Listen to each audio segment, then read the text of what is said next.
In a world. Mate, hold up. We said we're done with the serious intros. Who said? Well, we did. I don't remember that. Well, I said it, and you're me, so, you know. Well, I don't care. In a world. Hey, I told you. We're keeping it light. You do it on your own then. Well, technically, I already am. So, anyway. Fuck yeah. Pure wild flight. Get it down ya. How good? Visit nzaerosports.com. I get to do the next one. Well, obviously, you moron. We both do. I was 19, broke, unemployed, and sold my girlfriend's canopy for drug money. So, I thought I better sew her a new one. What a sentence, and what a story. This describes the humble yet outrageous beginnings of NZ Aerosports, the home of Icarus canopies, in the words of our founder himself. From getting a paratrooper toy from his mom, watching parachutes at the DZ as a 6-year-old, jumping off the wharf with a parachute made from bed sheets, doing his first jump at 16, sewing his first canopy on a borrowed machine at 19, and starting to sell parachutes out of a garage in 1986, Paul Gyro Martin had an undying love for the sky. Our company started with one man with the wildest of spirits and a true blue sky dream, a renegade. In the time that Gyro created and ran the Icarus Canopies brand until he passed away in 2017, he pushed everything he had to its limits. We miss him, and we always will. Gyro is the next generation of NZ Aerosports. It honors our founder, of course, because it was the name we all knew him by, but Gyro the rebrand also marks the start of a new chapter, our next jump. Gyro is the space between sound and silence, art and science, chaos and calm. Gyro is a state of epic tranquility that transcends understanding. That moment, in the door, in freefall, mid-swoop, where nothing but the present exists. A perfect balance of euphoria and thrill.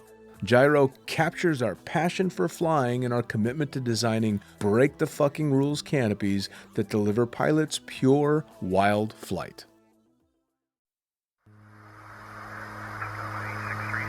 Coming straight from the cockpit, it's another episode of Lunatic Fringe with the fucking pilot.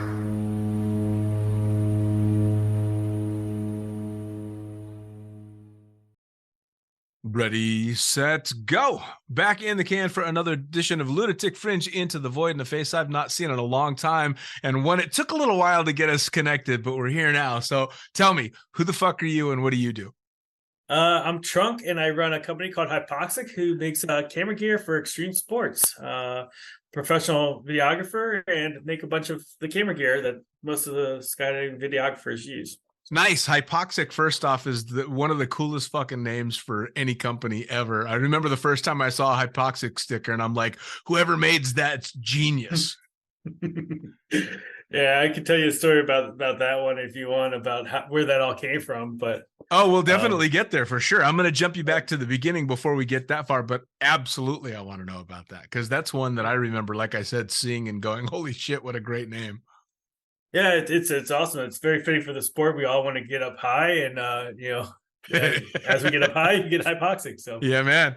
Well. So speaking of, let's jump you all the way back to the beginning of not necessarily just skydiving, but anything, so-called extreme that you got into. Well, basically, like I grew up skiing and snowboarding, and then in college I really wanted to go skydiving. And I did what was it called, a stag line jump in like 98 or whatever it was, 1998.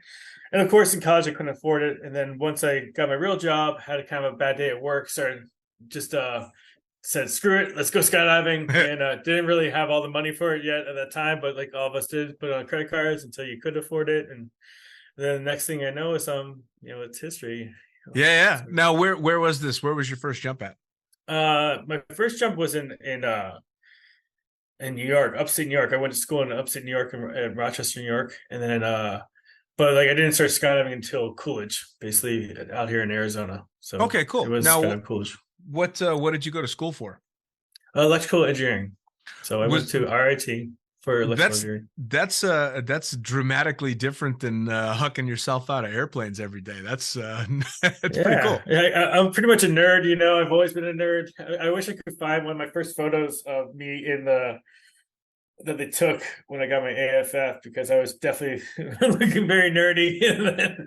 Well, I remember seeing because I follow you on social media and stuff, and we used to run in the same relative circles back when I was flying for CSC. I think in 2009 ish, 8 or 9, right around then, and so I followed you tinkering around, and I'd see electronics and you're soldering this and fucking with that. And so I always got kind of curious as to what was going on. And clearly now I know it all started because you went to school specifically for that.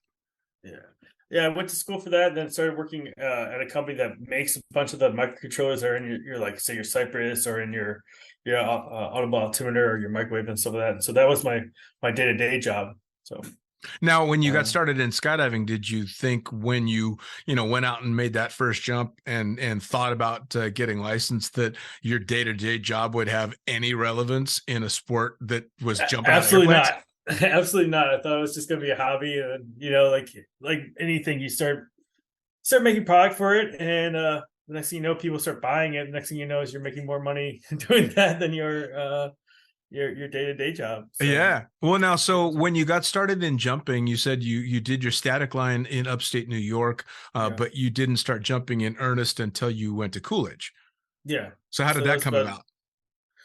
Like I said, I think it was kind of like kind of a bad day at work, and I was just like, screw it. I just kind of was, I needed something. So like, screw it. Let's go sign up for skydiving this weekend. And I, the next thing is history. I called around. There was, I called around to Skydive Arizona, to Coolidge, and whatever the other drop zones were in the area. And the lady I spoke to was very receptive of my questions and stuff like that. I'm like, oh, cool, I'm going to go there. And I went there and jumped there for many years until Mark Hogue sold it to CPS, who's doing TTF there now. And then worked with him a little bit. And then ended up going over to Skydive Arizona. And now that's where I call my home. But obviously, like most of us, we travel around a lot. So. Yeah, for sure. Now, how did for somebody that studied electrical engineering and you're a self-proclaimed nerd, how did going into something that can be as physical as skydiving, how did you slide into that? Was it difficult, or were you a relatively physical guy as well? I mean, I was fairly physical. Like I said, I was snowboarding a lot when I was younger. But yeah, I mean, I definitely have. If anybody see me, I have a couple extra pounds on me. I'm not as skinny as some of the other guys, but I think I picked it up pretty well. I didn't, I wasn't as quick to learn as somebody, say, like my fiance Julie, like where she's just, you give her, hey, do this with your body, and she's like, immediately do it. Like it was a little bit more of a struggle. Sure. But yeah, along the, it's only taken me 20 something years. I'm starting to figure some things out. Right. Hey, I'm right there with you. Believe me. Well, now, so when you become a skydiver, you're getting through your student stuff, and at what point did you think, all right, there's a little bit of money to be made here as well, or was it, I'm going to work in the sport, or were you going to compete, or were you just a fun jumper? So I was a fun jumper, and then obviously, like a lot of us in smaller drop zones, they needed more video guys. So I think I was, it's one of those like, do as I say, not as I do. I was one of those younger jumpers that probably put a camera on. I know I put a camera on way too early in my career. Yep. And since I'm such a spaz, I kept on like, not getting the video or not doing the photos and stuff like that. So I started making gear to, help alleviate that. And that's when I started making electronics for it. So I kind of did start working in the sport by started doing tandem videos and stuff like that. But really, that kind of led me to make product, so I would do it better. I was going to say, as soon as you said you started shooting video as your entrance to the sport, that's the same way I got in. And I think you and I are pretty much the same generation. I put a camera on my head way too fucking early, but you could do it back then. But it's funny that you say you started coming up with equipment to help keep you from fucking things up. Cause just like you, you'd get in the plane and you're on load 6 and you forgot your roll of still film. This is back when you actually still had to put film in a fucking camera and stuff like that. And so you must have thought, holy shit, this is where my real life comes into play in this. Yeah, I mean, it was just kind of like merging my two loves. Like I love electronics, I love like hacking things, I like designing stuff, and I love skydiving. And so it definitely was merging the two. And thankfully it started taking off. Not necessarily right away. I think I did that in 2006, like where I started making like products for it. But actually no, 2006 is when I launched Hypoxic fully. But yeah, so I was making electronics for quite a while. Now, And I'm assuming on a you. note of, You please go ahead. Go ahead. on a note about that, it's about, I did start, shooting video earlier, and obviously I tell people they really shouldn't, because I've spent probably close to $20,000-$30,000 in the tunnel trying to unlearn all those horrible habits I learned in the sky, because I didn't really even know how to fly my belly correctly, and here I am shooting tandem videos and like getting a shot but not doing it correctly. So it's, yeah, you could do it that way, but it's a really bad idea. So, yeah, it's definitely it's putting the cart before the horse for sure. Yeah. And I did the same thing again. I think we were kind of that generation that you just went out and fucking did it and learned your lessons as you went along, and you got a few tips here and there, but we had to figure shit out a lot on our own. I mean, even for guys like me that have no idea what the fuck I'm doing when it comes to electronics, the first camera helmet you build, you got to figure out how to hook everything up. You got to figure out how to put the bite switch or whatever type of switch you're using to fire off the stills, all of that stuff. And it's hit or miss. So you must have thought, holy shit, this is exactly what I know how to do. I mean, you must have loved that. Yeah, it was fun. It was definitely a good time. And I remember the first time you drill into your camera helmet that you just bought, and you're like, oh my gosh, am I really doing this in a $400 camera helmet or something? Right. And all that kind of stuff where God, that's some memories, man. I mean, fuck, I remember the insane anxiety of, taking a drill bit to the $1,100 fucking Pararaptor that I had just bought, this brand new shiny thing. And you're like, fuck, I got to drill a hole in this. Oh no. I mean, still for you, it must have been a lot more of an easy step to be able to set things up. And I'm guessing you became the go-to guy for anybody putting camera equipment together back when you got started. Yeah. I mean, I started, people, even before I could fly properly, people always came to me. So that was the thing. It's like, I feel like I'm the opposite of most people, where people came to me about, the gear and stuff like that. And it took me many, many years to like, be able to fly correctly and get the shot that I want and produce a product that I think is it's good. It's getting published all the time and stuff like that. So. Sure. Well, now, as you obviously you continued on and you continued to do this stuff for yourself and help those around you, but like you said, you eventually ended up doing enough that you decided to launch a company. So first off, tell me how you came up with where did the decision come to actually start putting it together as a company? And then, of course, where did the name come from? Well, I mean, I think it was a pretty easy thing. I started making the little indicator lights that were just back in the day. There used to be a company called Cami that made, the indicator light and the push button. Yeah. But the push button was a little bit, it was kind of redundant. Like you had the push button on your camera that you could just flip back and hit record. Yeah. And so I was like, I'm just gonna make a dummy light. It was pretty easy. So I started making that, started selling that. And I'm like, I should do this right. I should make a company. And so that was pretty easy to do. It wasn't everything about Hypoxic was always kind of like, I guess I'll do this. Never was like, let's plan everything out type of thing. It's kind of like the normal, like how everything I do in my life, where it's just like, okay, well, actually I do plan out some things, but it kind of just flowed. It wasn't like woke up one day, hey, I'm going to start a company. It's just kind of like, I guess I'll try this, what I got to lose. But the funny thing is the name Hypoxic was one day, I think we're doing their night jumps, and the night jump briefing back in the day, I'm not, probably still does it, but they talk about hypoxia, about like, as nighttime, some of the effects of hypoxia are easier to determine, like with your night vision and stuff like that. Sure. And they go through the whole lowdown and like, and pretty much you start looking like Trunk looks all the time, and like everybody looks over me, and I'm just like a little like droopy eyed and stuff like that, and like kind of look like I was messed up or whatnot, and like and so like then it was like, oh yeah, Trunk, get Hypoxic, and so it kind of nice. Well, so when your paths crossed with mine, we were both at CSC. I think you were, I don't know if you were running around doing boogie stuff or you were living in Chicago area at the time, or I think.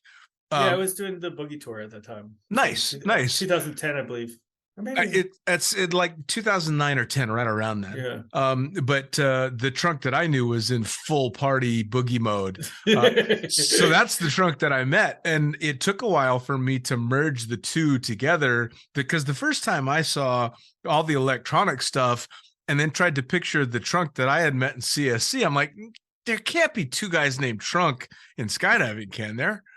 It's funny. I get that a lot, where it's like it's like everyone's like, "Oh wait, this is Drunk. Yeah, he likes to have a beer with us at the end of the day, And then they're like, "Oh wait, no," but he kind of knows what he's doing about electronics and so that. So yeah, even I was doing an event with Craig Girard, and that's how he introduced me to the Norwegians. He's like, "Yeah, this is the one guy. The other guy is a really smart guy that does all these gear for cameras." So.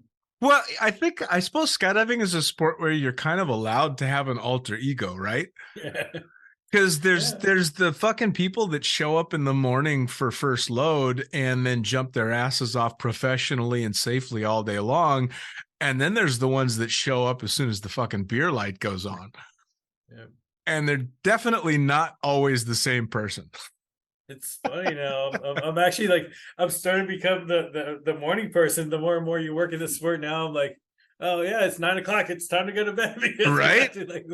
Right. Well, I mean, we've both been in the sport for quite a long time. I think I did my first jump in 96. And, you 25, 26, 27 years into a sport, you're going to start having a slightly different view.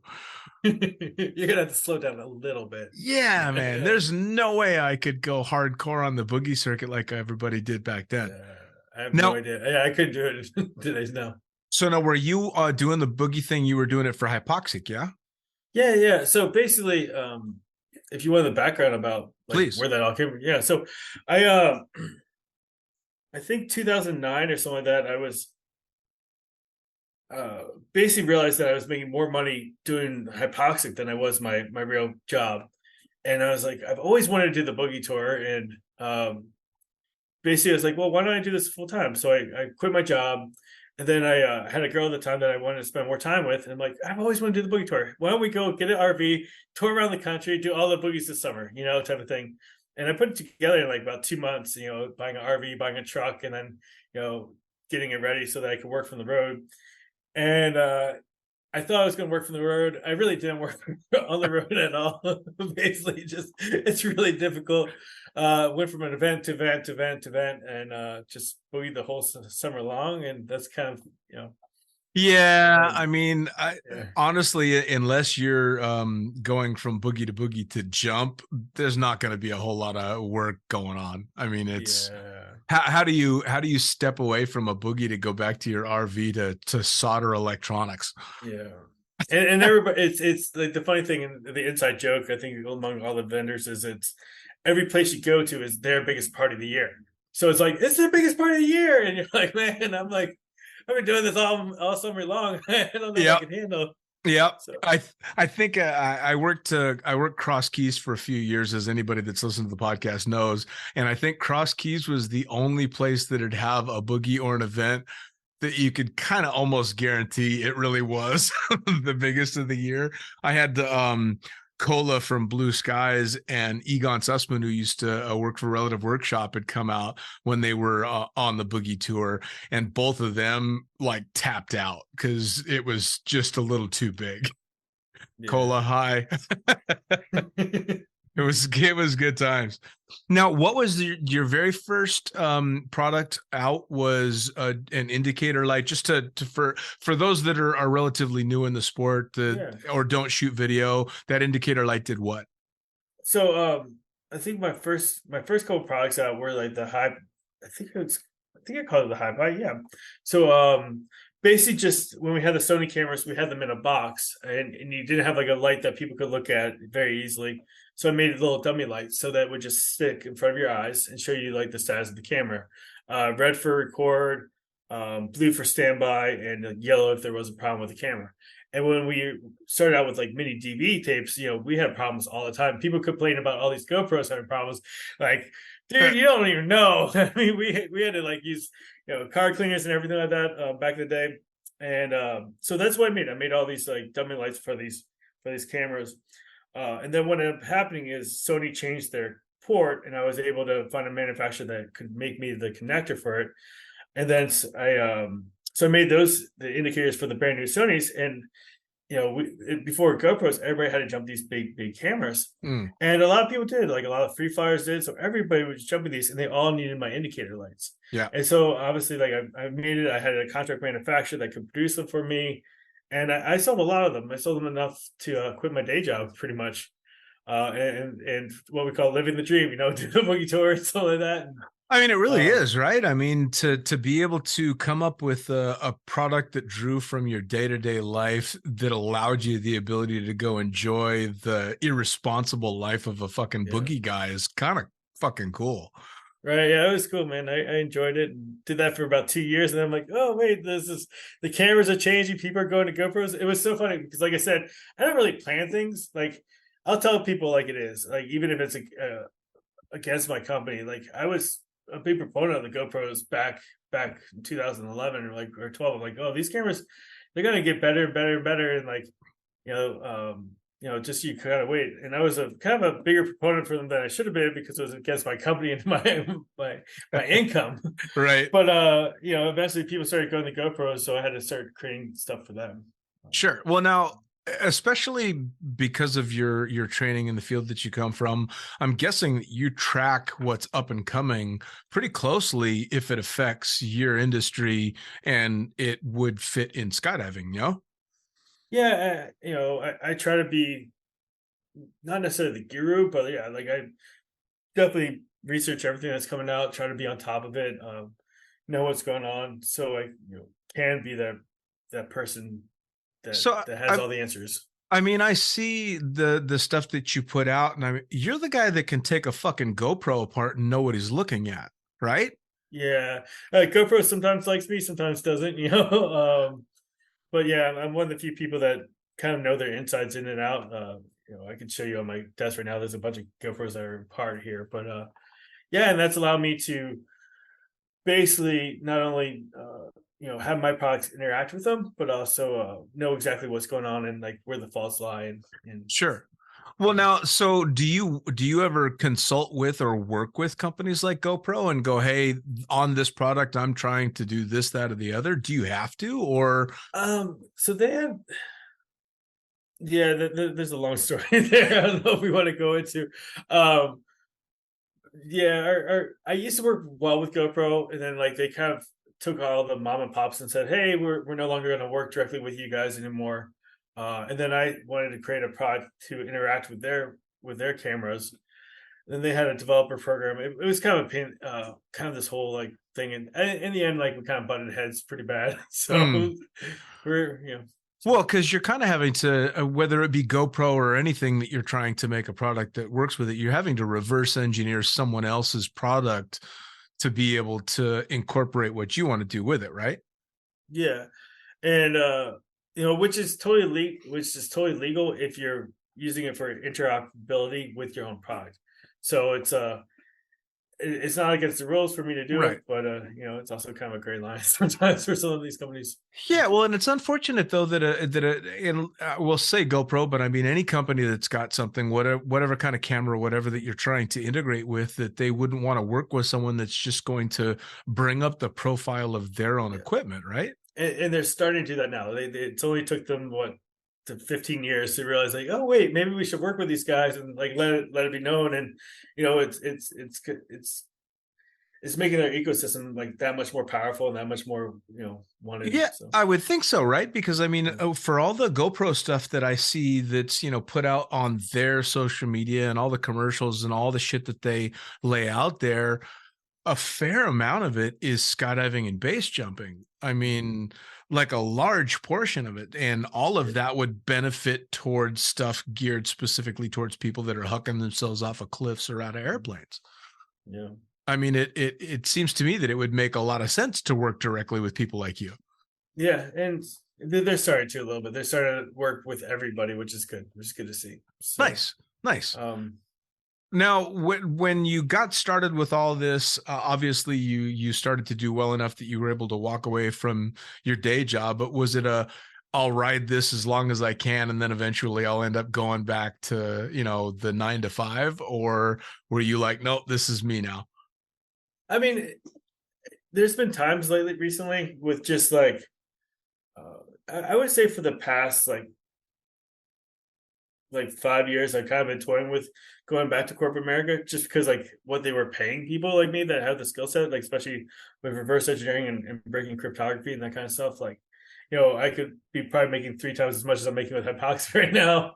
But then again, like I've been jumping all month long, just doing like, and you can't really do that when you're working for corporate America. You can't really take a Tuesday off to go jump for for a group or something like that. So, well, that's the thing, right? I mean, and it's been discussed a 1,000 times on the podcast, is that we get to live a lifestyle that people with a shitload more money dream about living, just because we're in the industry. So money's far from everything. Yeah, there's so many people out there that have tons of money but don't live their life. Don't or just saving it for retirement, but they have no idea how to retire, so they're just sitting at home reading books, for the retirement, versus doing all their traveling dreams that they had as a kid, because they're absolutely. Well, and when you're able to do something like you've done, you're kind of having to get rid of the concept of retirement, because you're doing all your living and retiring all at the same time.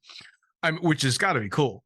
Now, I always say that I retired. I always say that I retired when I was young. I did the boogie tour. I did all that stuff. I enjoyed my life. Like, I'm still enjoying my life, but I did all that retirement stuff when I was super young. Did like my dream, of doing the boogie tour, and now I could kind of work and slow it down a little bit.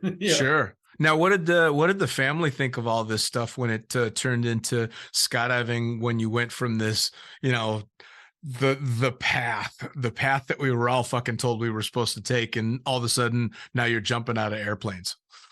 I think they were just be careful, and I think they have faith in me. So obviously they're like, oh yeah, it's all good. I think every once in a while nowadays they're like, come on, I'm 43 now. They're like, come on, you're 43. It's just, it's just a phase, type of thing. But now it's like just a really long phase.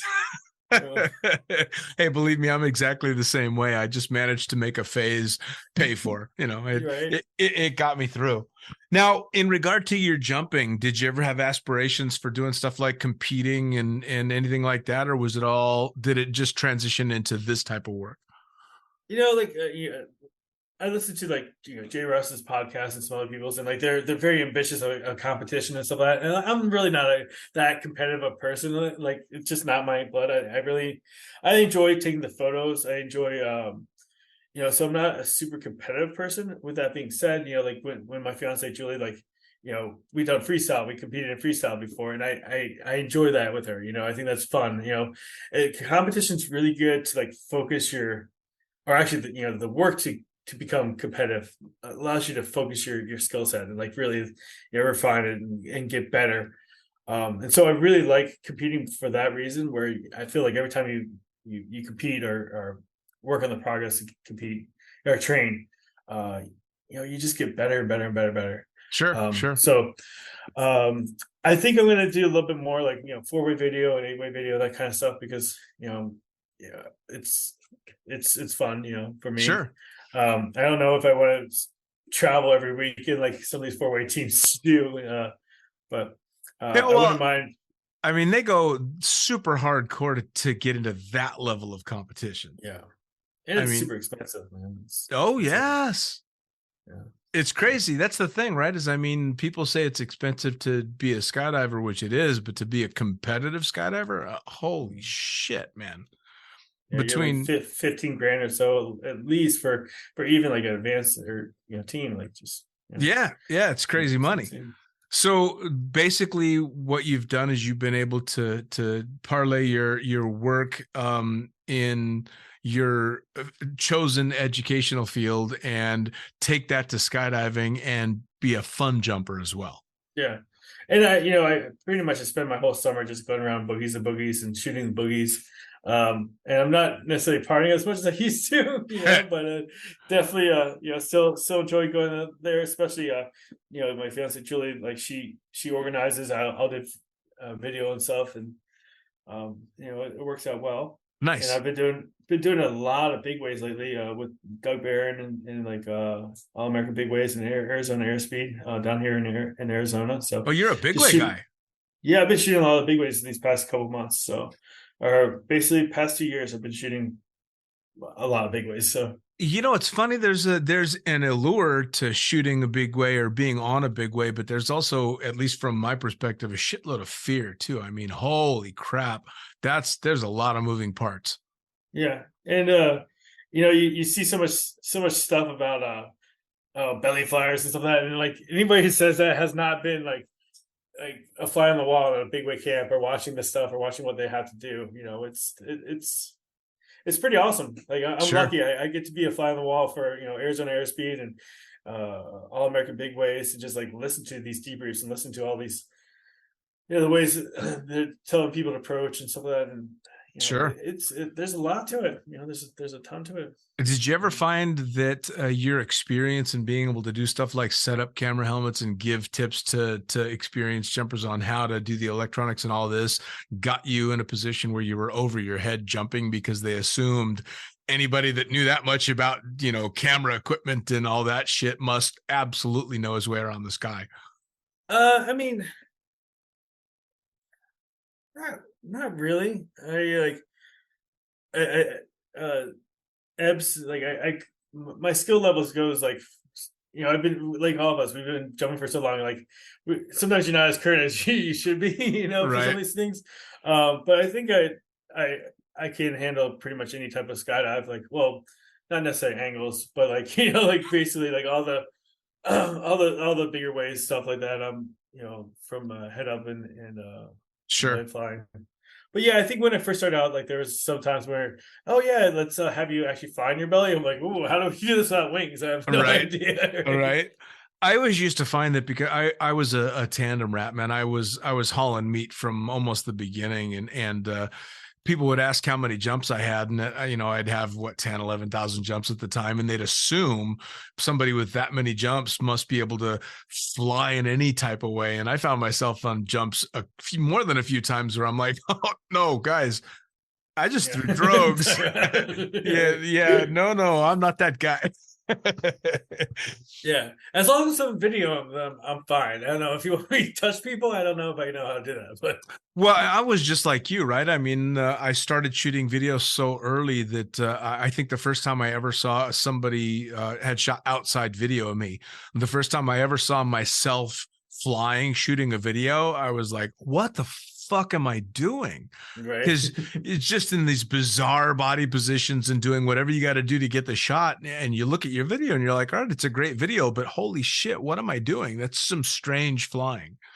Man, I have my skills have just my flying in the past year from shooting all these big waves and having outside video of people. I'm constantly watching my exits like from the plane from the other videographer. I'm like, oh cool, I should be doing that. Why am I doing that? And like just like I've gotten so much more refined, and like even the past 2 months, like it's pretty amazing. Like I've been in the sport 20 something years, and like now keep on learning. That's the cool thing about the Yeah. sport, though, right? Is there's always something to learn.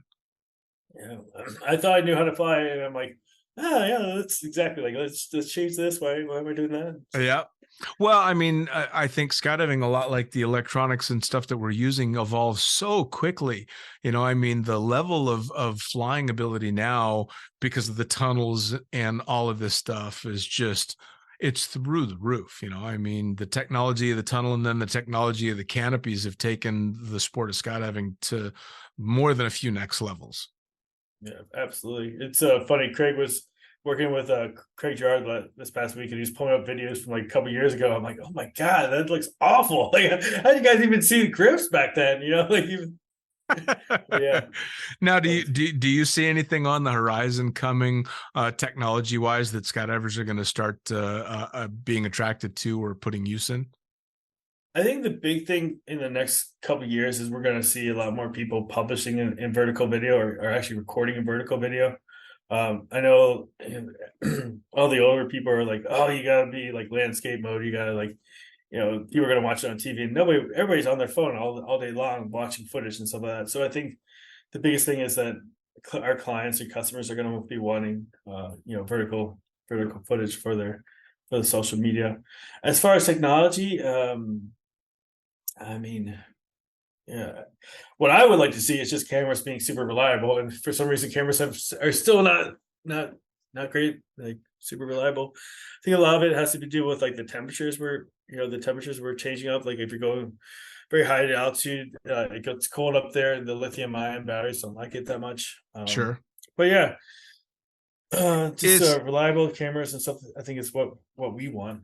Well, I mean, clearly the vertical video for the social media era that we're living in. I mean, just trying to produce, these reels and quick snippets. If it's been shot in landscape mode, it's almost fucking useless trying to get a reel out of it because it's zoomed in and it's all weird, and you have to format the living hell out of it. So I would have thought that stuff would have been coming along much sooner.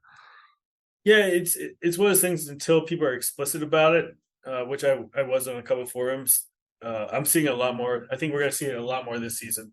But yeah, I'm like, hey, if you guys are not looking into this, pretty much, on the camera. One second, we have a helicopter going over. But pretty much in all these social media groups and stuff like that, for camera flyers, I've been saying, hey, like guys, look into, or at least say that you can have vertical video as an option. Sure. I think you're going forward, people are gonna see what it does and hopefully start doing that. I'm waiting for the day that they say that they're releasing contact lenses that work as fucking cameras. Yeah. It's someday. Yeah, I mean they have the glasses that do it right now, but it's it all turns into you need a big lens to allow enough light in. Luckily our sensors are getting pretty sensitive, so sure. It's kind of funny too, you being on the tech side of things. I'm sure you see that the pace has been quite fast, but for guys like me and you as well, that we're shooting with those massive old cameras that have neck and back problems from too many fucking hard openings and all this shit, man, it got small too damn late for us. Yeah, but our still cameras are still heavy.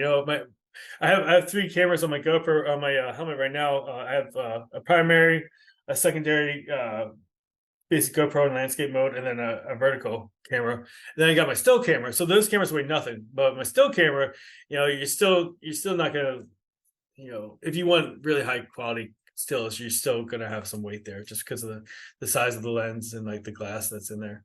For sure. Unfortunately.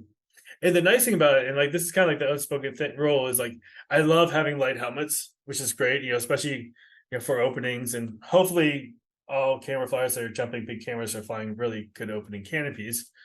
But having that weight on your head actually dampens the vibration. So if you have like just 2 GoPros or something like that, like it's real easy for a lot of shake to occur. But Sure. once you actually have some weight on there, it does dampen that vibration. So it's kind of like you kind of want some weight, but you don't, So. I don't know how I feel about this. You can't see if you're just listening to the podcast, but Trunk, you can see I've got a scar that runs all across my entire neck from all the cervical surgeries I've had because of that weight stabilizing. It's crazy. Were you wearing a side mount camera back when that happened? No, man. Actually, I had this that one. You see right there, a pair after the. This was just before the original Sidewinder came out. I just had a bunch of shit hard openings. I mean, this was, again, I started shooting video, and this will really age me, on my F111 PD190. Yeah. I mean, that's when I started shooting video. So it was a train wreck every time for a long time. And as you're young, you don't care. Yeah, man, rubber bones. And okay, yeah, it hurt for a little while, but it's fine. But then you get older and those discs that you blew out, God knows how many times, just won't take it anymore, Yeah. Oh, well. I have the same, like, well, not nearly as bad as you, but definitely some bone spurs on my neck and stuff like that from that. And a lot of it to my, like, we had the side mounted cameras, man. That was just such a bad idea. Like every opening, you're like king to one side, and it's brutal. I was far enough along in shooting video when the Sidewinder came out that it made me nervous knowing some of the hard openings that I'd already had, and I could not imagine, having my head yank hard to the left or to the right, and much preferred. So I always stayed with the top mounted cameras, always. Yeah, that's good. Yeah, save what's left of my neck anyway. Yeah. It's yeah. Oh It's well. bad, man. You pay to play, man. Eventually you pay to play. So tell everybody as we get towards the end of things, how they can find out about Hypoxic, the company, how they can find out about products, what might be coming up, all the stuff that you've got going on. How do they follow you and how do they reach out to you? All right, cool. So basically, like, Get Hypoxic is me on Instagram and on Facebook and stuff like that. That's how in my website is gethypoxic.com.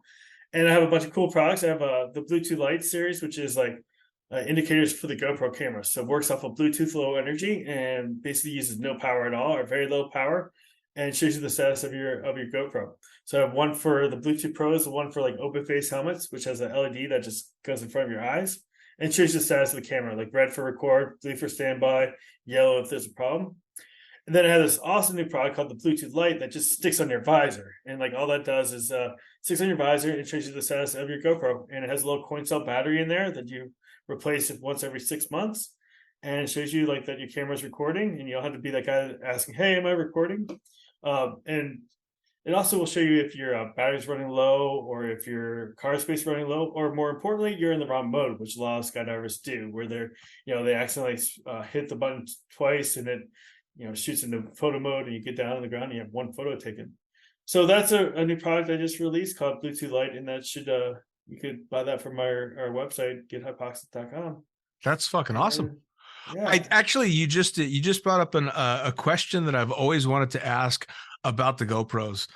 Why the fuck is it so confusing to switch modes if you're not looking at it? Why don't can't they have two buttons? Two buttons that feel different. You push this one, you push that one. It's so confusing to me, maybe. Yeah. Maybe it's just me.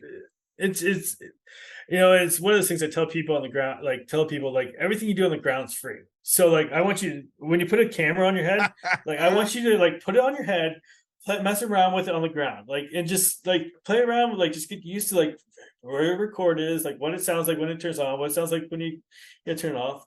And I think that's the thing, is like nobody wants to like try things on the ground. I want to try like jump around right when yellow light, and like then they want to learn it. Especially Always. with like field of view training too. Like even when you're jumping video and stuff that are some of these smaller cameras, just put your helmet on, like watch the formation, see how far back you need to do. Now with all these GoPros having like live view, where you can actually watch it on your cell phone, walk around the formation with your helmet on your camera, looking through your viewfinder, looking through your ring sight, and just kind of get used to like how far or how close you need to be, how it looks in your ring sight, like all that stuff on the ground is free. Dude. That is the best saying ever. That's the first time I've ever heard anybody say that. Everything you do on the ground is free.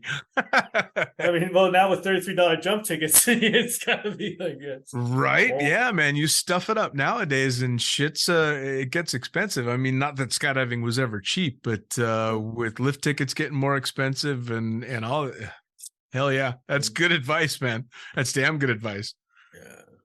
Trunk, I tell you what, I cannot thank you enough. I know it's been tough to get things set up because you're traveling all the time and you're working your ass off, but I really appreciate you taking the time to sit down and tell me about everything.